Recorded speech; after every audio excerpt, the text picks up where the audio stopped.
네, 안녕하세요. 고민들한 준 작가 나영채입니다. 오늘은 지난번에도 했었던 책인데, 머니라는 책으로 또 얘기를 해볼 건데요.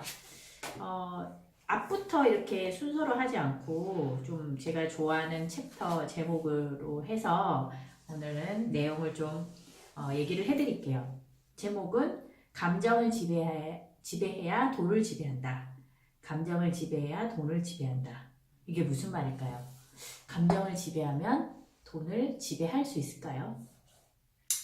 네, 당신이 돈을 지배하는가 아니면 돈이 당신을 지배하는가?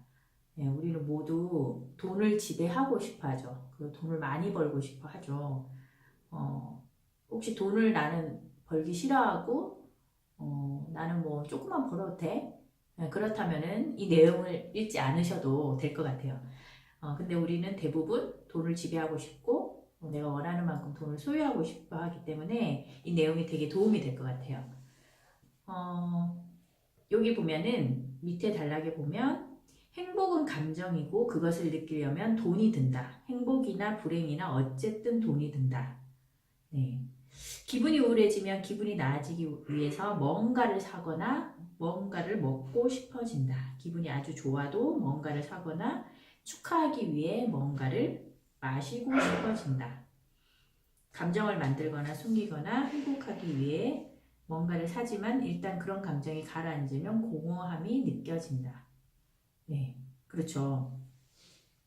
우리 기분이 좋아도 기분 좋아 오늘 한턱 내지 그러면서 이제 돈을 사용하죠. 기분이 안 좋아요. 오늘 좀 매운 걸 좀 먹을까? 애들이랑 같이 술 한잔 할까? 뭐 이런 식으로 해서 돈을 또 쓰게 되죠. 네. 부동산 중개인과 판매자는 그러한 상황을 감지하고 자신들에게 유리하게 이용하려고 한다. 155페이지 보면 그 내용이 나와 있네요. 부동산에서 나의 상황을 감지하는 거죠. 그래서 자신들에게 유리하게 이용하려고 하고 그래서 나에게 어떤 물건을 팔겠죠. 네, 이건 예를 들어서 한번 얘기하는 거죠. 당신은 기분이 나쁘거나 어리석어 보이고 싶어 하지 않아서 155쪽 보면 흥분하게 되면 너무 열심히 쫓고 과도하게 돈을 내고 너무 서둘러 달리게 된다. 네, 그러다가 기대한 결과가 생기지 않을 때 한멸을 느끼면서 자신의 결정을 비난하거나 불평하거나 혹은 반대로 정당화한다. 어쩌면 심지어 포기할 수 있다. 그러고 나서도 같은 실수를 되풀이한다. 이게 정말 중요한 것 같아요. 실수를 한 번으로 끝내지 않고 내가 예전에 어떤 실수를 했어. 그러면 그걸 또 반복해서 되풀이하고 그리고 되풀이한 자신을 또 자책하게 되는 거죠. 어, 그러면 이제 이렇게 하겠죠. 이제는 실수하고 싶지 않아. 그럼 아무것도 안 할래. 예, 이렇게 할 수도 있겠죠. 다른 사람들 앞에서 바보처럼 보이고 싶지 않아서 뭔가를 하거나 시도하거나 사는 법이 없다. 실패할까 두려운 거죠. 그래서 아무것도 안 하게 되는 그런 상태가 오는 거. 정말 심각해져 버리는 거죠. 자, 일반적으로 사업에는 감정과 관련된 두 가지 법칙이 있다고요. 첫 번째, 흥분하면 좋은 구매 결정을 내릴 수 없고 두려울 때는 좋은 판매 결정을 내릴 수 없다는 거죠.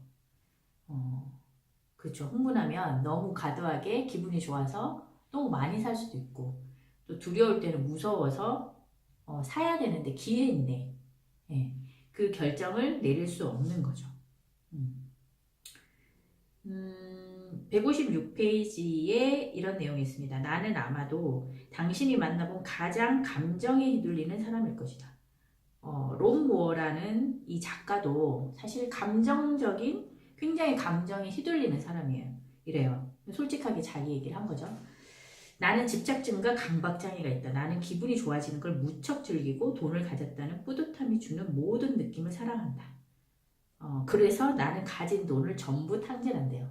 다 써버리는 거죠. 자, 예전에는 자기 만족을 위해 옷을 사는데 돈을 다 쓰고 했대요. 그래서 예를 들면 뭐 예술품을 산다든지 아름다운 디자인을 산다는지 그런 것들이 이 작가에게 영감을 주는 거죠. 그래서 굳이 사지 않아도 되는 것들, 이런 것들을 구매를 하게 되는 거죠. 이런 경험도 있었다고 하네. 이 작가의 얘기는 연이자가 18%에서 30%까지 대출을 7,500이나 받은 상태였는데 대출이 기분을 너무 우울하게 만들어서 잠시라도 기분이 나아지기 위해서 돈을 더 써버리는, 빚은 더 늘어나고 기분은 더 나빠지고 이런 경험도 하게 됐다고 하네요. 자, 그러면 이런 감정, 내가 감정이 이럴 때 돈 문제가 생긴다는 이런 점을 이 작가는 이렇게 얘기했어요. 159페이지 보면 우리 모두는 처음에는 이런 욕망에 쉽게 굴복한다. 우리는 더 현명한 선택을 할 수 있는 경험을 오랫동안 쌓아본 적이 없기 때문이래요. 자, 다이어트를 위해서 냉장고 문을 잠그기도 하고 여기저기 욕망을 억제하겠다는 결심을 접고 난 다이어트를 올해 꼭 성공하겠어. 포스트잇을 붙이고 이렇게 하지만 또 실패하게 되는 거죠.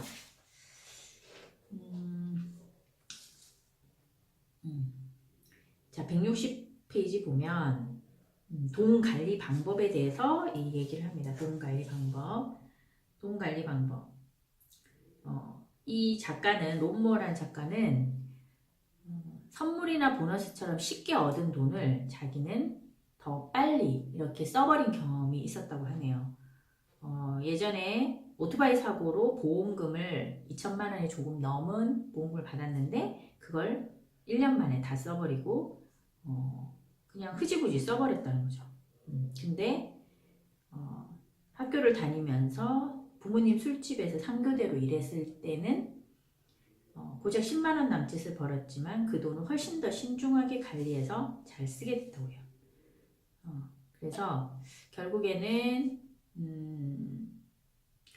돈 관리하는 방법이 또 중요하다는 얘기를 하고 있네요. 좋습니다. 얘기를 하다 보면 여기 또 161페이지에 이 얘기를 하고 있어요. 이게 성급함이 당신을 망친다. 그렇죠. 성급하게 되면 자산과 소비재에 대한 가다한 지불로 이어지고 다른 사람들로부터 이용당할 위험이 커진다. 세상에는 항상 좋은 거래들이 존재한다. 당신 하나를 놓쳤다 해도 다른 거래들 하면 된다. 우리가 부동산을 살 때도 보통 이런 경험은 이거 정말 놓치면 후회하실 겁니다. 다른 분이 이 물건을 사려고 기다리고 있습니다. 이런 말을 하는데 정말 그럴 수도 있겠지만 대부분 그렇지 않은 경우가 많아서 성급하게 내가 어떤 투자를 하거나 그래서 거기에 되게 그 성급한 투자로 오랫동안 재정적으로 힘든 경우가 많죠. 그래서 오늘 이 얘기, 감정을 지배해야 돈을 지배한다, 이 얘기는 우리가 어떤 감정인 상태에 있을 때 투자를 하거나 또는 돈을 쓰거나 이럴 때 내 감정을 좀 살펴보라는 그 얘기가 결론인 것 같아요. 그래서 다음 시간에는 이 얘기들을 조금 더 세부적으로 얘기를 해볼 건데요. 163페이지부터 좀 더 감정, 뭐 적개심, 질투, 이런 죄책감 이런 것들이 왜 내가 돈을 모으고 돈을 쓰는데 왜 방해가 되는지 그런 것들을 좀 얘기를 해볼게요. 네. 그러면 오늘은 여기까지 감정을 지배하 돈을 지배한다 이 내용에 대해서 잠깐 다루었고요. 다음 시간에 좀 더 구체적으로 얘기를 나눠보도록 하겠습니다. 내용이 괜찮으면 구독, 좋아요 눌러주세요. 감사합니다.